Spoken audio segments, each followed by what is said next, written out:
What's up, guys? Just checking back in.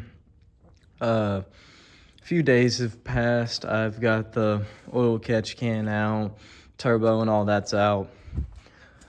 As you've probably seen in previous clips, that the turbo is blown, and just we got a whole bunch of stuff that we gotta go through and fix and then redo, add.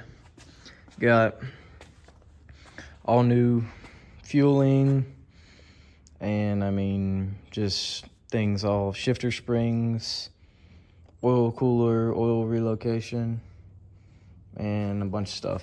So I am actually unfortunately not really going to be able to record a lot from now on. I'm just going to kind of grind and get into it. I'll give you a walkthrough of what I'm going to do and just the finished product. So I'm going to be taking off my exhaust manifold in the downpipe. So I already got the car up on the lift, so I'm going to go ahead and take off the downpipe and then get into the exhaust manifold, and just I'll see you once the downpipe and exhaust manifold is off. All right, so I got the downpipe out, and I was wondering why my heat wrap had rubbed off and it was all off on the ground in the engine bay. So it's kind of hard to see. Right there on the steering rack, it's rubbing.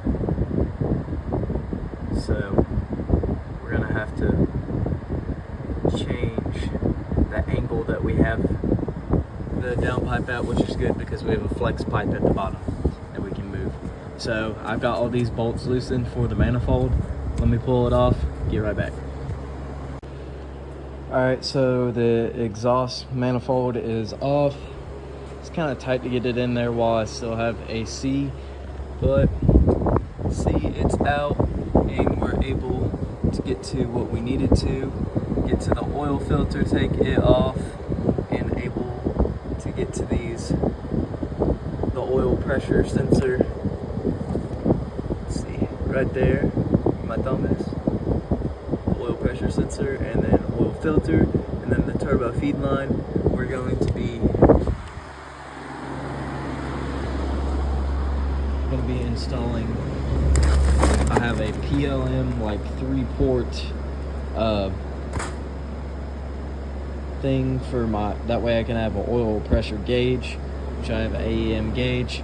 I'm not going to do that today, but I have a oil pressure gauge, my turbo feed, and then the OEM oil pressure sensor. So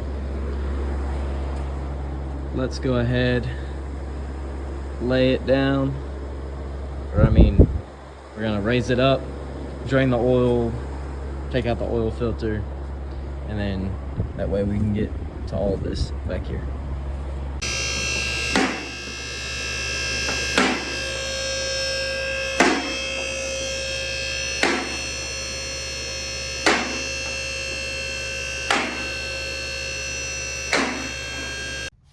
All right, so I got everything ready to do the oil change. We're just gonna start by draining the oil.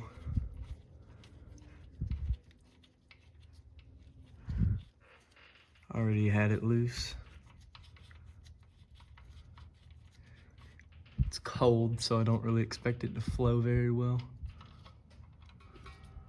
Yeah, it's gonna have to drain for a little bit. I'm gonna sit here, let this drain out, and then I'm going to go ahead and do the oil filter off camera. Put the oil pan bolt back in, tighten it up. Got the oil filter out since we're gonna be doing the oil cooler. Tighten this back up. One little ugga dugga. Go ahead and let the car down.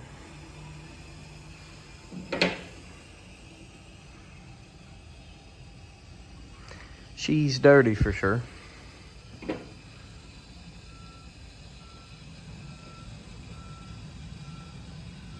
Now we're gonna work on removing the stock oil cooler heater lines. and we'll put plugs in there.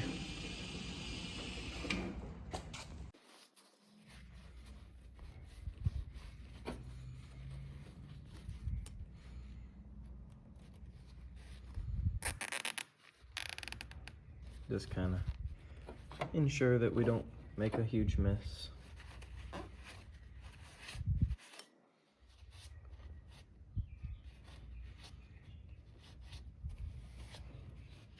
All right.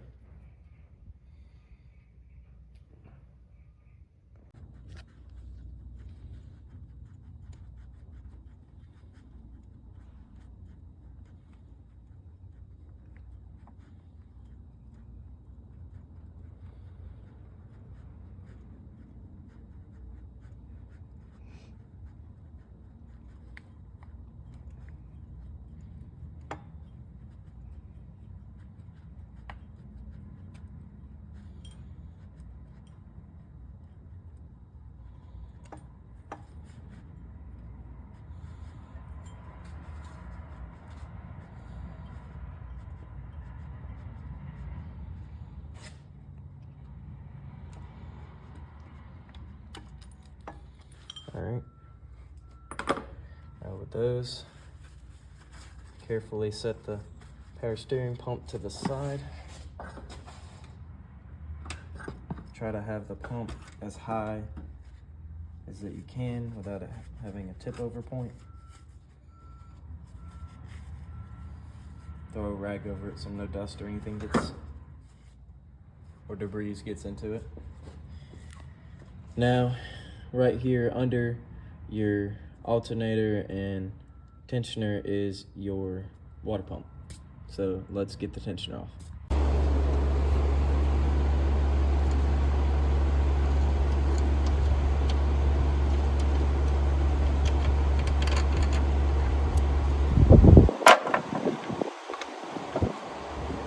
Take this, set it to the side.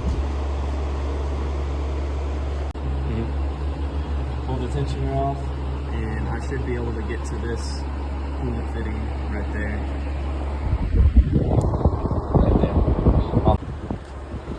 I was able to get the coolant hose off. This is the water pump. I'm gonna take this fitting off. I already got 10mm bolt that was holding it on off.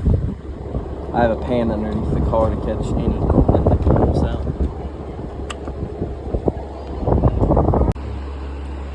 Now that we got that out, we're gonna install our K-tuned oil plug for the oil cooler.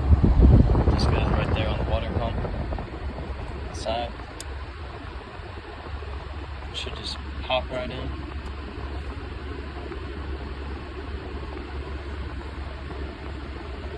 Maybe not. All right, so I got the oil cooler on. I decided to put it right here where the fog light is supposed to go, and that way it has some good airflow. Unfortunately, I already have my battery here, and then on the other side I have intercooler piping, so my only choice was here or in front of the intercooler. I don't want to block any airflow, so went ahead and did this. Did like a little weld bracket right there, and then I removed the horn. It's kind of hard to see. Horn is right there behind the oil cooler because the horn was right there, so I could put this bracket right here to hold the intercooler, and then just a couple zip ties just for extra support, but it's not really going anywhere. Did have to grind the body a little bit, but I'm not too worried about it. Just weight reduction. So I'm gonna start by removing my fuel pressure regulator, removing the fuel line, and then later we'll get to running new fuel lines and running or getting rid of the hard lines as well. So just go ahead and move my oil feed out of the way for the turbo. Just put it over there to the side. And all right, so I already loosened this line. Just kind of have a bucket under it. Be prepared.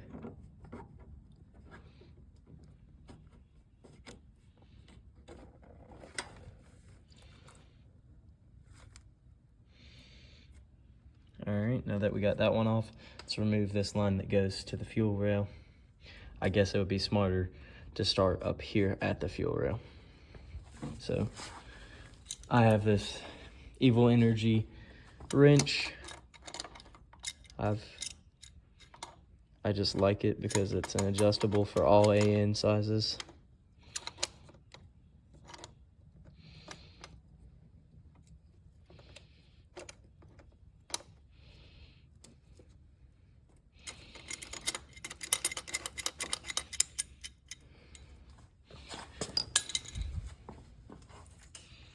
All right. Now, going to try, I need to cut the zip tie.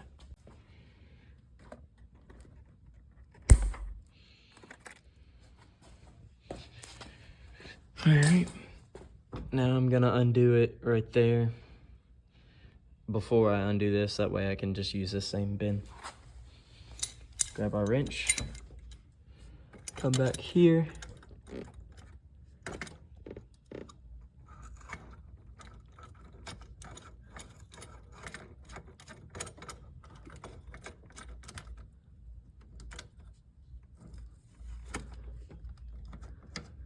See if I can get a better grip than that.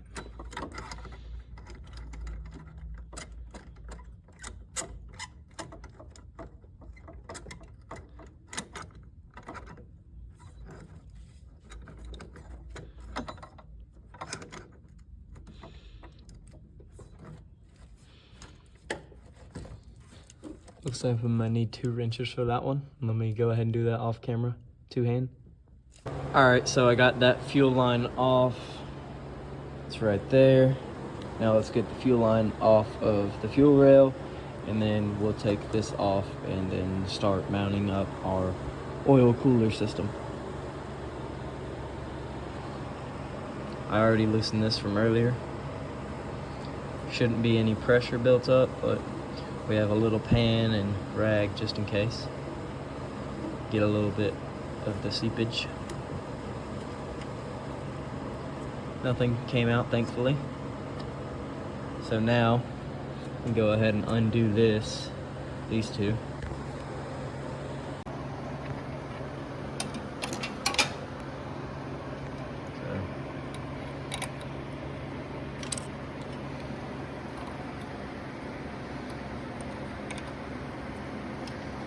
Reason I'm moving the regulator is I'm going to be running a return system,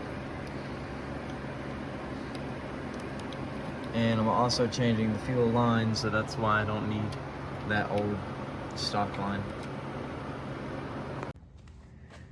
So now I'm going to go ahead, run the lines, and then probably make a bracket for the oil filter, since this relocates the oil filter. So what I'm gonna do is I'm gonna run the lines in, probably under the intake manifold, and probably put the filter right here because I'm moving the pressure regulator to over there. All right, now I got that removed from there. Move this little pan out. Got all fuel pressure regulator and all the lines off. And now I'm gonna focus on getting the oil cooler done, possibly reusing this and making a bracket, and then kind of go from there. Decide if we want to run fuel lines first, put all the accessories back on, and then after we run the fuel lines, we're gonna have to do catch can and just some little things here and there. Finish the oil change once. I'm waiting on the oil filter housing stud. So basically, let me show you. This screws in at the bottom at the OEM spot, but I need the stud basically. Say this is the block. It's gonna go in like that, and it's gonna screw onto it, and then you're gonna see through this one, the oil is gonna come out of the block into our oil filter through this line, and we're going to relocate the oil filter, and then we are going to have it go into the oil cooler, out the oil cooler, back in right there. All right, so I got the oil lines ran. So the oil line is going to come from the engine into my filter block, and then it's going to come out, down, into the oil cooler, and then out of the oil cooler, and I have it running right there, and back down into the engine. All right, so we got our oil lines kind of mocked up for the most part, officially kind of tied up in the some parts, still waiting on my little oil filter housing bolt right there. That one I couldn't take out, and plus I stripped it trying to take it out, but waiting on that so I can put the filter housing actually on. I kind of mocked up this little bracket to hold my filter, and I'm gonna use like the drain plugs and go through with a bolt or a fitting that I got, and go through there and there to hold it in place. And my oil filter is gonna sit right here. So let me put that in. All right, so I got my oil pressure gauge working. It's probably gonna turn off here in a minute because the battery's dead. Yep.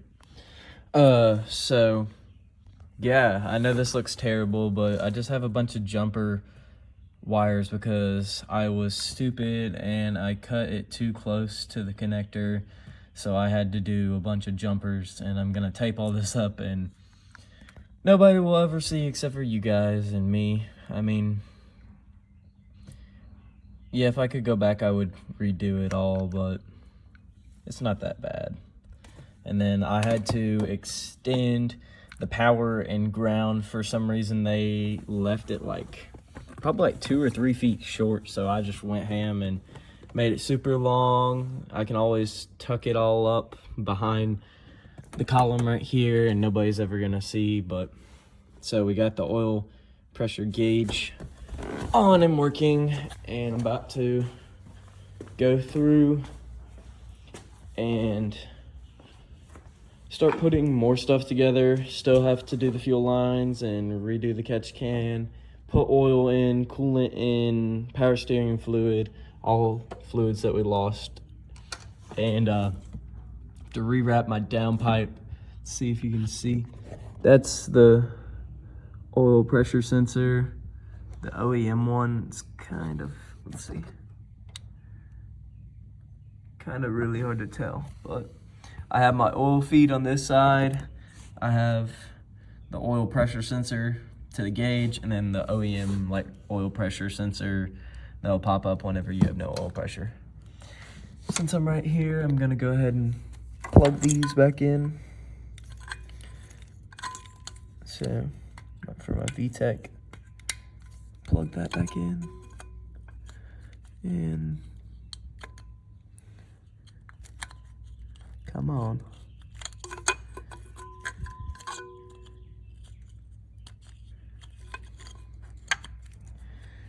Oh, this is annoying.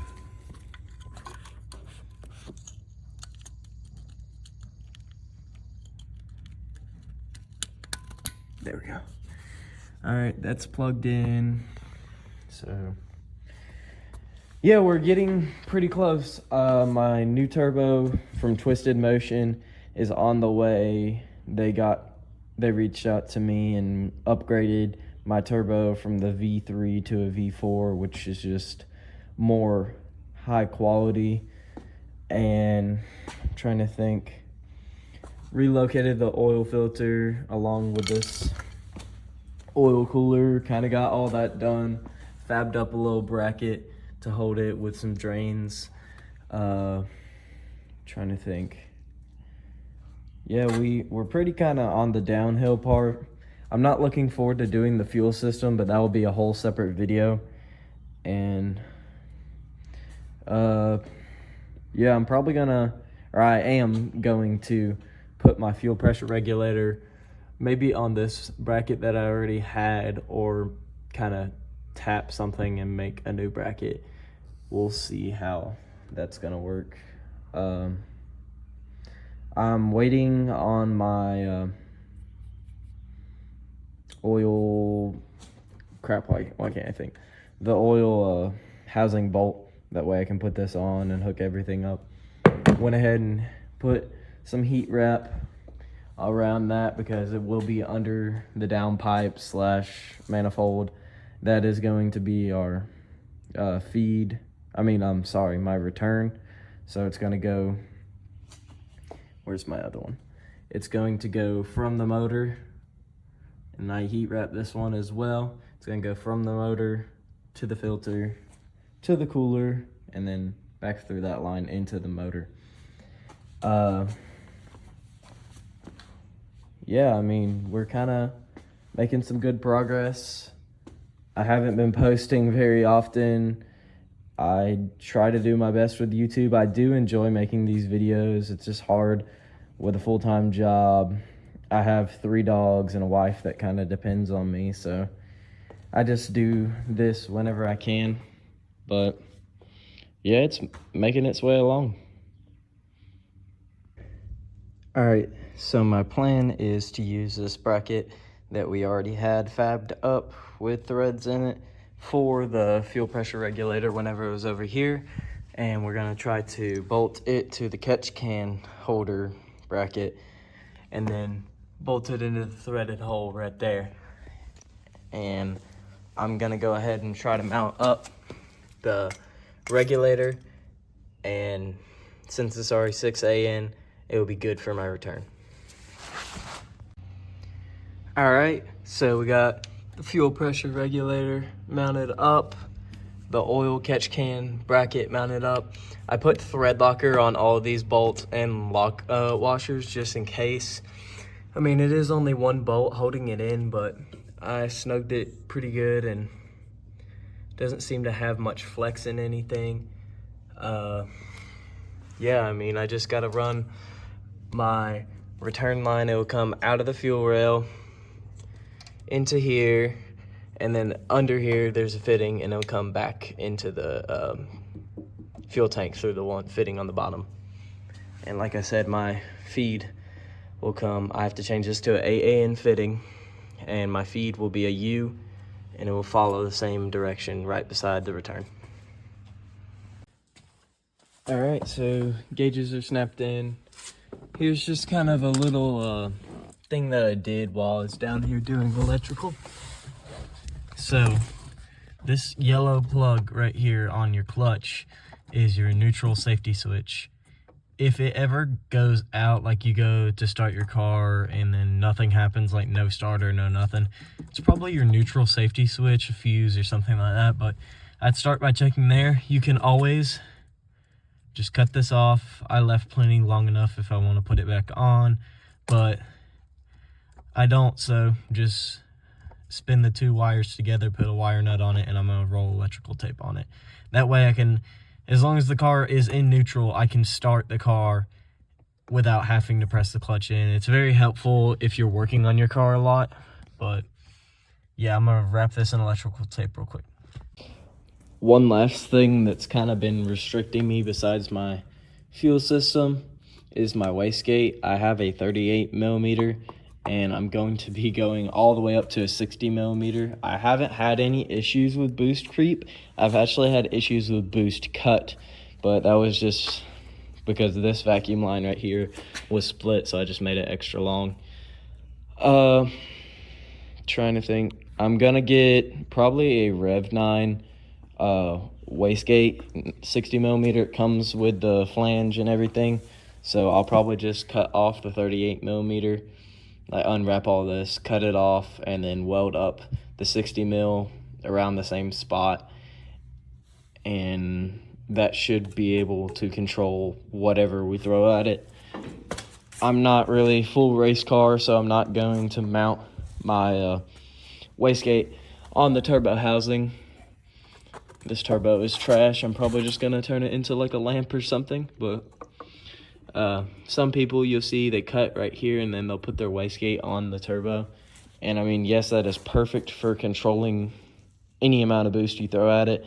But yeah, I'm going to be selling the 38 millimeter. So if you're interested, hit me up. I'm in South Carolina.